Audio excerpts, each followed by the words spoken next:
Hari ni aku buat lor dalam 1 jam. Aku ingat aku nak give up dah tadi dekat kilometer 9. Tapi sekarang ada anjing cari gaduh tu.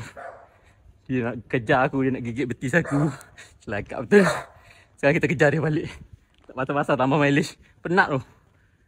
Ni apa ni? Hai.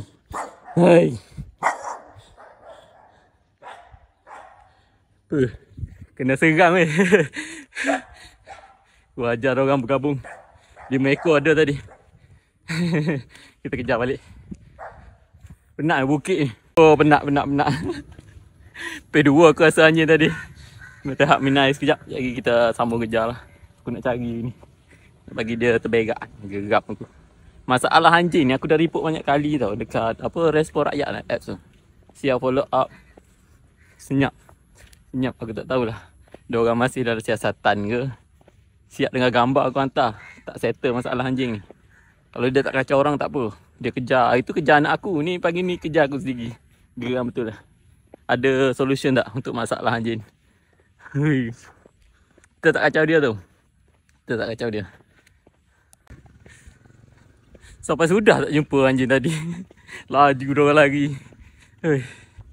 Kita nak cakap ke dia je. Kalau jumpa dia tadi kan, aku nak cakap dia. Jangan kacau aku lah. Aku nak jogging. Aku bukan nak kacau kau. Aku nak gaduh dengan kau. Kau duduk kan.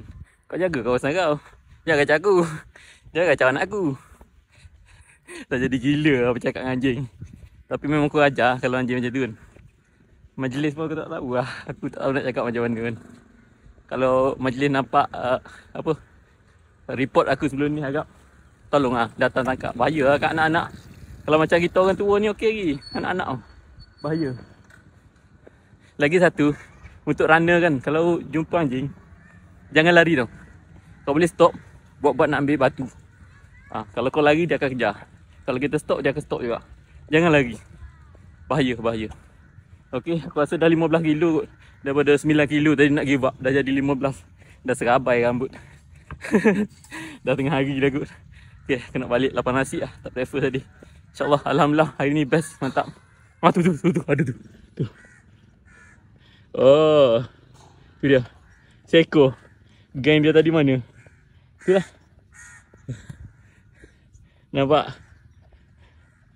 Geram tu. Hai! Apa tu?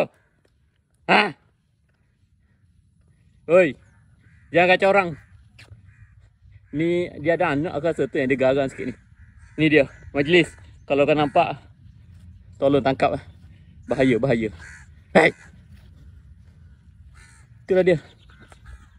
Dia tahu kita marah kat dia, dia lari tu. Dia lari. Dia pandai juga anjing ni. Syarat kita jangan lari je. Kalau dia kejar kita berhenti, bawa nak ambil batu. Tapi kalau ada betul batu ambil lah. Bukan nak baling dia. Cuma nak getak dia. Anjing ni anjing ni dia cerdik. Dia nampak kita takut dia kejar. Okey, dah penat. Jom balik. InsyaAllah kita jumpa lagi. Assalamualaikum. Bye-bye.